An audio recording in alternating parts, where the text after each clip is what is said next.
அரசியல் விமர்சகர் ரவீந்திரன் துரைசாமி இருக்கிறார். வணக்கம் சார். வணக்கம் திருப்பதி. அதிமுக பொதுச் செயலாளர் எதிர்க்கட்சி தலைவர் எடப்பாடி பழனிசாமியோட இந்த நடவடிக்கை எதிர்பார்த்தது தானா?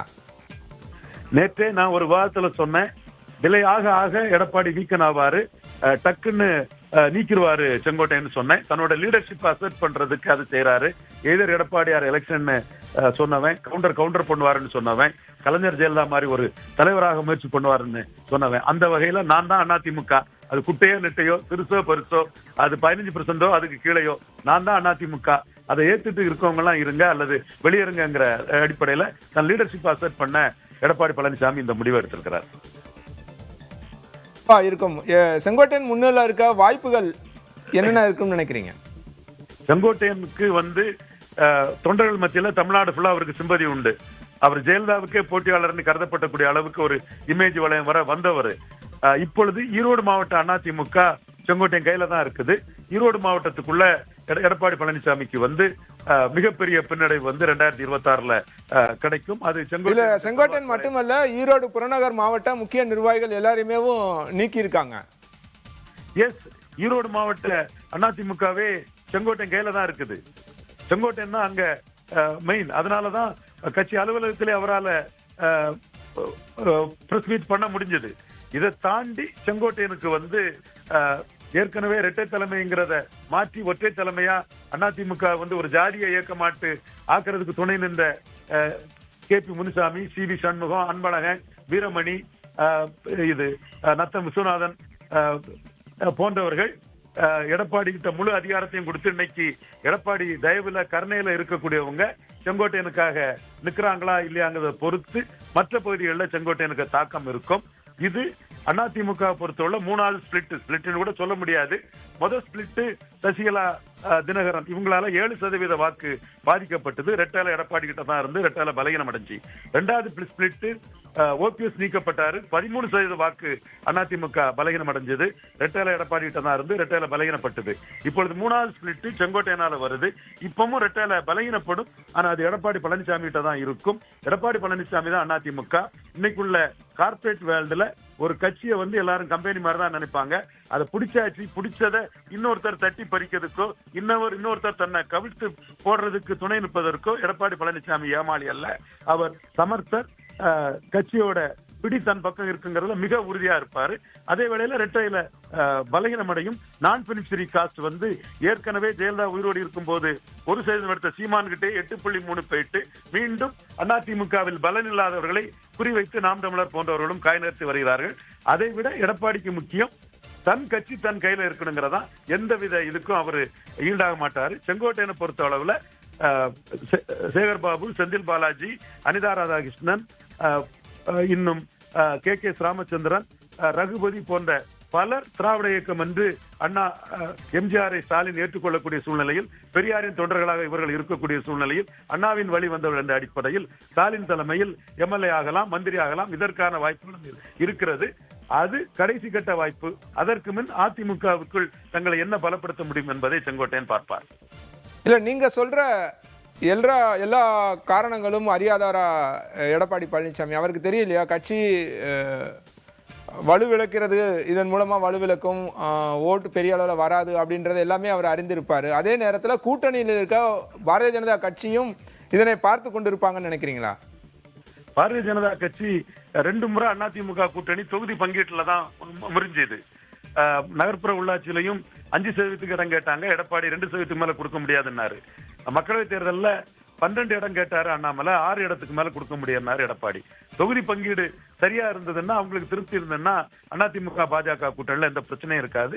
அவங்க கிளீனா சுமுத்தா போயிருவாங்க. 2 ரெட்டலைக்கு ஒரு தாமரை வேணுங்கிற கோரிக்கையை PMOல அண்ணாமலை வச்சிருக்கிறாரு.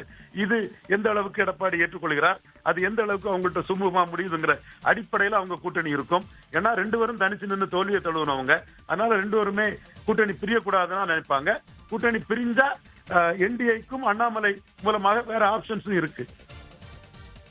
இன்று காலை டிடிவி தினகரன், அமமுக பொதுச்செயலாளர் டிடிவி தினகரன் செய்தியாளரை சந்திச்சார். அப்போ அவர் ஒரு காரணத்தை சொல்றாரு. அதாவது கட்சி ஒன்றிணையணும் அப்படின்றதா எங்களோட விருப்பம். அதை ஆரம்பத்திலேருந்து நாங்களும் வலியுறுத்துறோம். எங்களோட முதல் ப்ரிஃபரன்ஸ் அப்படின்றது NDA கூட்டணி தான். அவங்க வந்து கட்சி தலைமை, அதாவது அதிமுக தலைமை அந்த முடிவை எடுக்கணும் அப்படின்னு வலியுறுத்துறாரு.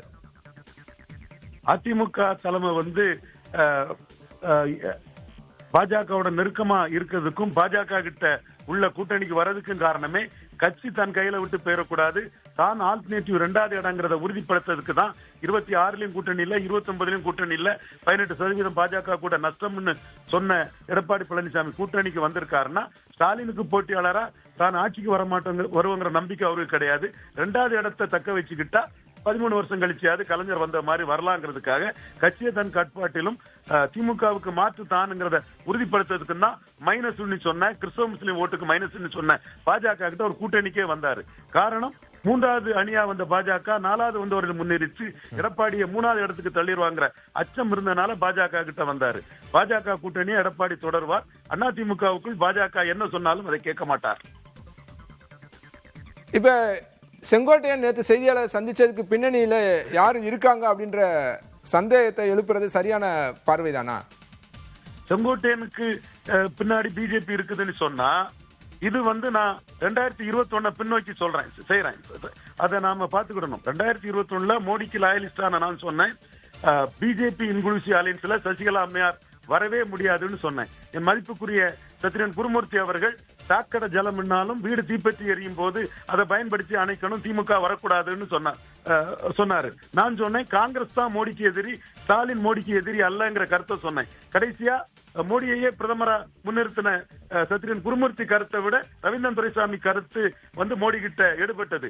இப்பவும் மோடி வந்து காங்கிரசுக்கு தமிழ்நாட்டுல 2029 எம்பி டிக்கெட் வராம இருக்கிறதுக்கு எப்படி அரசியல் பண்ணணுமோ அந்த அரசியலை தான் மோடி பண்ணுவார். அதன் அடிப்படையில தான் என்டிஏயின் 2 உறுப்பு தலைவர்களான ஓபிஎஸ்க்கும் டிடிவிக்கும் வந்து அவர் தமிழக விஜயத்தின் போது அழைப்பு அனுப்பப்படவில்லை. வழி அனுப்புவதற்கோ வரவேற்பதற்கோ அவர்கள் வாய்ப்பு வழங்கப்படவில்லை. வெளிப்படையாக தெரிகிறது இது எடப்பாடிக்காக செய்தது என்று நாம் கூறினால் பின் ஏன் செங்கோட்டையன் விஷயத்தில் மட்டும் எடப்பாடிக்கு எதிராக தூண்டி விடுவதாக நாம் கூற முடியும்? ஒன்றுக்கொன்று அது மிகப்பெரிய முரண்பாடாக இருக்கிறது என்பதை சகோதரர் திருப்பதி உணர்வார் என கருதுகிறேன். சோ பாஜகவின் வியூகங்கள், பாஜகவின் நடவடிக்கைகள் ஒரு சீராக போகிறதா, 2 திசையில் போகிறதா என்பதையும் நாம் ஆய்வு செய்து பார்க்க வேண்டிய இடம் இது என்று கருதுகிறேன். இல்ல, ஒருவேளை ஒரு ஸ்பெகுலேட்டிவா கூட இருக்கலாம். ஒருவேளை இப்ப செங்கோட்டையனுக்கு அடுத்த வாய்ப்பு என்ன அப்படின்னு நம்ம பார்க்கும்போது பிரிந்த எல்லாத்தையும் அவரே நேற்று செய்தியாளர் சந்திப்பிலையும் சொல்லியிருந்தாரு, பிரிந்து போனவங்க எல்லாத்தையும் சேர்த்து ஒருங்கிணைக்கிற செயலில் ஈடுபட வேண்டியது இருக்கும் அப்படின்றத அவர் ஹிண்டா கொடுத்தாரு. ஒருவேளை அப்படி ஒரு இப்போ பொறுப்புகள்ல இருந்து நீக்கிறாரு அப்படின்னா அடுத்த கட்ட நகர்வு அப்படின்றது கட்சியிலேருந்து நீக்கமா இல்லையா அப்படின்றது போக போக தெரியும். அப்போ செங்கோட்டையன், தினகரன், ஓபிஎஸ் இப்படி எல்லாரும் சேர்ந்து ஒரு புது அணியவோ அல்லது இதுக்கு போட்டியாக ஒரு அணியவோ உருவாக்குறதுக்கான வாய்ப்புகள் இருக்கா? அதற்கான திசையில தான் இந்த 4-5 மாதங்கள் நகர்வார்கள். அதற்கு எந்த அளவு ஆதரவு வளையம் கிடைக்குதுன்னு பார்ப்பார்கள். அது செங்கோட்டையன் அண்ணனுக்கு மிகப்பெரிய கான்டாக்ட் உண்டு. அதிமுக அரசியலுக்குள்ள எம்ஜிஆர் காலகட்டத்திலிருந்தே கோலோச்சியவர். ஜெயலலிதாவே தனக்கு போட்டியாளராக வந்து விடுவார் என்று அச்சப்படக்கூடிய அளவிற்கு இருந்தவர். ஜூனியர் அமைச்சர்கள், புதிய எம்எல்ஏக்கள் எல்லாரிடமும் செங்கோட்டையனுக்கு பெரும் தொடர்பு உண்டு. அதை வச்சு எடப்பாடிக்கு எதிராக செங்கோட்டையன் எப்படி காய் நகர்த்தப் போகிறார் என்பதை பொறுத்திருந்து பார்ப்போம். கண்டிப்பா செங்கோட்டையனின் தாக்கம் இன்னும் இதை விட அதிக அளவு கட்சிக்குள் இருக்கும் என்றே நான் கருதுகிறேன். ஏன்னா பொறுப்புகள்ல இருந்து நீக்கணும்னே புதிய தலைமுறைக்கு ஒரு புதிய தலைமுறைக்கு முதல் பேட்டி நமக்கு தான் கொடுக்குறாரு. ரியாக்ஷன், அவரோட ஃபர்ஸ்ட் ரியாக்ஷன் என்னவா இருக்கு அப்படின்னா, இந்த நடவடிக்கை மகிழ்ச்சி அளிக்கிறது அப்படின்னு சொல்றாரு. இதன் மூலமா அவர் வந்து இந்த நடவடிக்கையை எதிர்பார்த்து தான் இருந்திருக்காரு அப்படின்றத புரிஞ்சுக்க முடியுது. அதனாலதான் அந்த கேள்வி. அவர் எதிர்பார்த்ததுதான். ஏன்னா எடப்பாடி சிஎம்ஆ சொல்லி ஒன்னும் தேராது. எடப்பாடிக்கு வந்து கடுமையான எதிர்ப்பு இருக்கிறது. ஈரோடு கிழக்கு முந்தைய இடைத்தேர்தலில் பூத் வைஸ் அனாலிசிஸ்ல அவர் தெளிவாக புரிந்து கொண்டார். ஒவ்வொரு பூத்திலும் வந்து எடப்பாடியோட பலகீனம் என்ன என்பது செங்கோட்டையன் அவர்களுக்கு தெரியும். ஓட் டிரான்ஸ்பரிங் கெப்பாசிட்டியோ சீட் கன்வெர்ட்டிங் கெப்பாசிட்டியோ இல்லாத எடப்பாடியை நம்பி கூட்டணி கட்சிகளும் இனிமேல் வருவதற்கு வாய்ப்பில்லை என்பது தெரியும். அந்த வகையில் எடப்பாடி தலைமையில் தனக்கு எவ்வித எதிர்காலம் இல்லாத போது, எடப்பாடியால் நீக்கப்பட்டவன் என்று சொல்லும் போது தொண்டர்கள் மத்தியில் நீக்குவதற்காக தனக்கு ஆதரவான ஒரு நிலையை ஏற்படுத்தலாம் என்ற அடிப்படையில் மகிழ்ச்சி என்று கூறியிருக்கிறார். நன்றி சார். நன்றி.